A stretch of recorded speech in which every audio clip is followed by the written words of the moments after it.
வருங்கால தமிழக அரசு அதிகாரிகளே வணக்கம். Welcome to TNPSC army. கற்க கசடற அதுதான் நம்மளுடைய தாரக மந்திரம் எப்பொழுதுமே. இந்த சேனலில் நான் ரொம்ப காலமாகவே கொடுக்கணும்னு நினச்ச வீடியோ தாங்க இது. என்ன வீடியோன்னு பார்க்குறதுக்கு முன்னாடியே நம்மளோட சப்ஸ்கிரைபர் அனைவருக்கும் இனிய புத்தாண்டு நல்வாழ்த்துக்கள். என்னடா புத்தாண்டு முடிஞ்சு ஒரு 5 நாள் ஆகுது, இன்றைக்கி சொல்கிறேன்னு நினச்சிக்காதீங்க. இன்றைக்கி தான் என்னால் வீடியோ மேக் பண்ண முடிஞ்சுது, அதனால தான் சொல்கிறேன். தொடர்ச்சியாக அந்த வீடியோவை பாருங்கள், கடைசி வரலும் கண்டிப்பாக முழுசாக பாருங்கள். அப்போ தான் ஒரு மோட்டிவேஷ்னலாக இருக்கும். சரிங்களா? என்ன இந்த வீடியோவில் பார்க்க போகிறோன்னா, என்னோடய விஏஓ ஆஃபீஸ் எப்படி இருக்குது, என்னோடய வில்லேஜ்லாம் எப்படி இருக்குது, இதெல்லாமே தான் இந்த வீடியோவில் பார்க்க போகிறோம். வழக்கம் போல் நான் சொல்கிறது தான். யாராவது நம்ம சேனலுக்கு புதுசாக வந்தீங்கன்னா மறக்காமல் நம்ம சேனலை சப்ஸ்கிரைப் பண்ணிவிட்டு அதுக்கப்புறம் வீடியோ பாருங்கள். உங்கள் எல்லாத்துக்குமே தெரியும், கடந்த குரூப் 4ல் நான் செலக்ட் ஆகி தஞ்சாவூர் மாவட்டத்தில் விஏஓ எடுத்தேன்னு சொல்லிட்டு, விஏஓ எடுத்ததுக்கப்புறம் எனக்கு எந்த தாலுக்காவில் வேலை போட்டாங்கன்னா, மொத்தமாக தஞ்சாவூரை பொறுத்தவரை 2 டிவிஷனாக பிரிப்பாங்க. ஒன்று தஞ்சாவூர் டிவிஷன், இன்னொன்று கும்பகோணம் டிவிஷன். அதே மாதிரியே தஞ்சாவூரில் கிட்டத்தட்ட நிறையா தாலுக்கா இருக்கும். எப்படின்னா தஞ்சாவூர் தாலுக்கு, ஒரத்தநாடு, பாபநாசம், திருவையாறு, அடுத்து திருவிடைமருதூர், பெராவூர்னி, இந்த மாதிரிலாம் இருக்குங்க.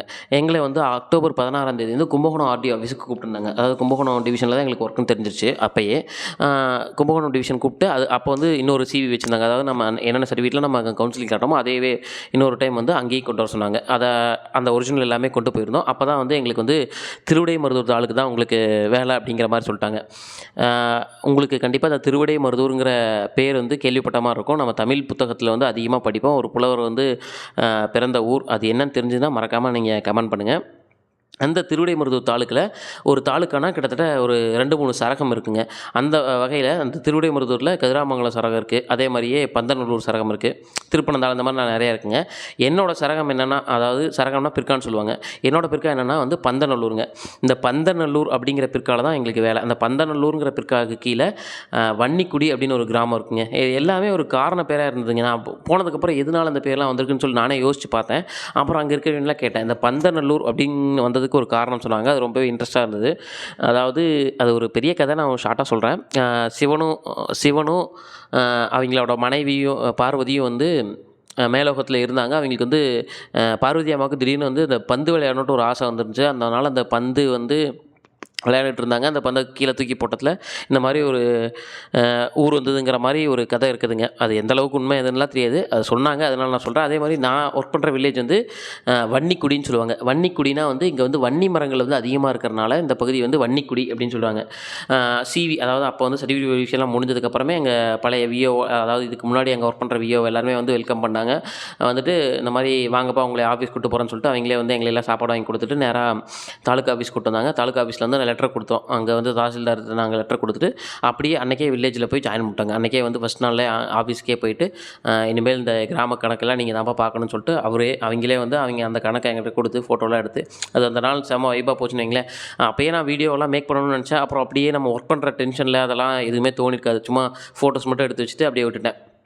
அதன் பிறகு கண்டிஷனாக லீவ் வந்துச்சுன்னு வைங்களேன். அதுக்கு அடுத்தது தொடர்ச்சியாக ஆயுத பூஜை, சரஸ்வதி பூஜை லீவ் வந்துருச்சு. அப்படியே அடுத்த ஒரு மாதம் வந்துச்சுன்னா தீபாவளி லீவ் வந்துருச்சு. தீபாவளி லீவ் வந்ததுக்கப்புறம் எங்களுக்கு கொஞ்சம் ஒர்க் அதிகமாகிடுச்சு. ஏன்னா நாங்கள் வந்ததில் நாங்கள் கரெக்டான சீசன் டைமில் வந்துடும். என்னென்னா கிராப் இன்சூரன்ஸ் சொல்லுவாங்க. அந்த பயிர்களுக்கெலாம் இன்சூரன்ஸ் பண்ணுவாங்க உழவர்கள்லாம். அப்போ டெய்லி அடங்கல் கேட்டு வருவாங்க. அப்போ அந்த வேலைகள் அதிகமாக இருக்கிறனால என்னால் இந்த இதுலாம் கான்சன்ட்ரேட்டாக பண்ண முடியல. இதெல்லாம் முடிஞ்சதுக்கப்புறம் நியூ இயர் முடிஞ்சதுக்கப்புறம் தாங்க நான் வீடியோவே கொடுக்குறேன். அப்படின்னா பார்த்துக்குங்க எந்த அளவுக்கு எனக்கு வேலை இருக்குன்னு சொல்லிட்டு. இப்போ நீங்கள் இமேஜ் பார்க்குறீங்களா, இதுதான் என்னோடய ஆஃபீஸோட ஃப்ரண்ட் பொசிஷன்.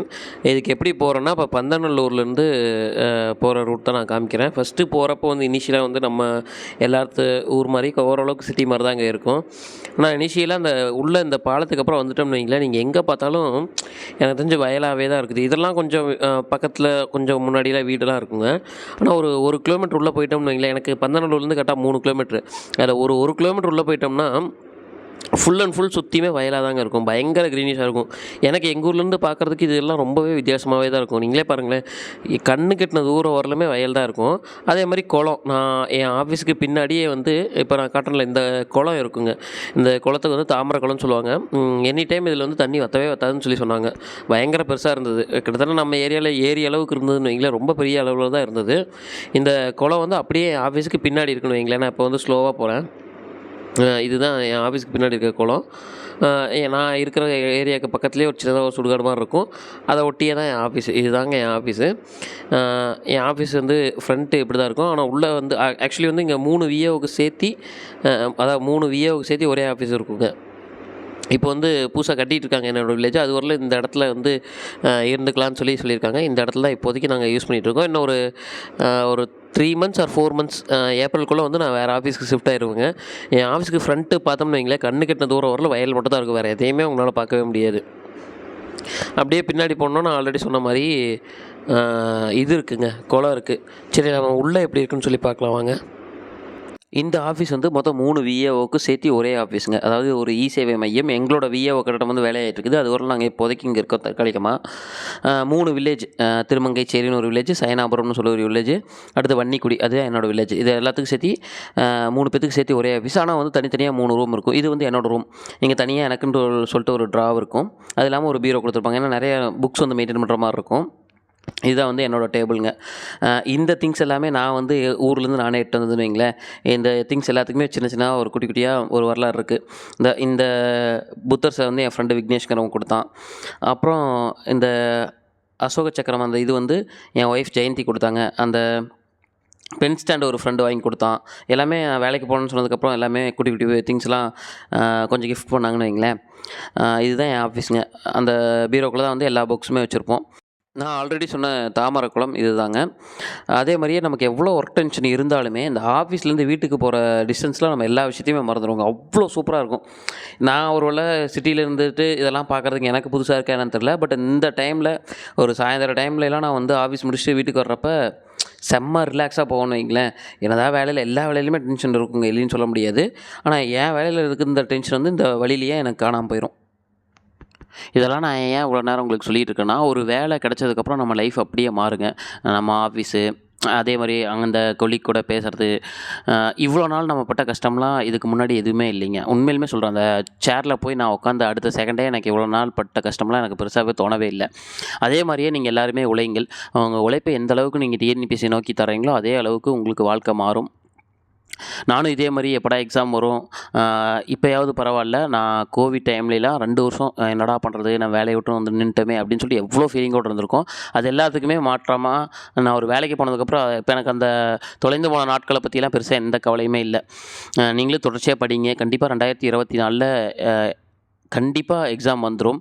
அதே மாதிரியே எக்ஸாம் முடித்த கையோடு நீங்கள் அடுத்து வேறு ஏதாவது பார்ட் டைம் ஜாபுக்கு மட்டும்தான் போகணும். அதை விட்டு ஐயோ நம்ம கொஞ்சம் சரியாக பண்ணல, கட் ஆஃப் இவ்வளோ வைப்பாங்களா அவ்வளோ வைப்பாங்களா, என்ன ஜாப் கிடைக்கும், இந்த டிபார்ட்மெண்ட் நல்லாயிருக்குமா அந்த டிபார்ட்மெண்ட் நல்லாயிருக்குமா, இதெல்லாம் யோசிக்கவே கூடாதுங்க. ஒன்ஸ் நீங்கள் எழுதிட்டிங்கன்னா அடுத்து எந்த ஊரில் போஸ்டிங் அப்படிங்கிறத நீங்கள் தான் சூஸ் பண்ணணும். அதுக்கு வந்து நீங்கள் 5 நாளுக்குள்ளே கவுன்சிலிங் போகணும். அதுக்கு ஏற்ற மாதிரி நீங்கள் படிக்கணும். இப்போ இருக்கிற காம்படிஷன் இன்னும் அதிகமாகிட்டே தான் இருக்கும். போக போக சீக்கிரமாக முடிச்சிடுங்க.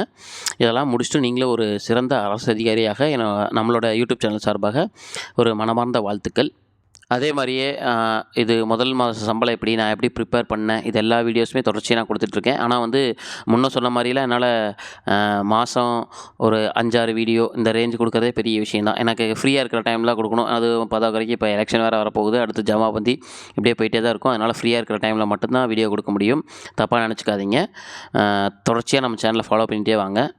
அதுக்காக நம்ம சேனலில் வீடியோவே வராதுன்னு நினச்சிக்காதீங்க, கண்டிப்பாக வரும்.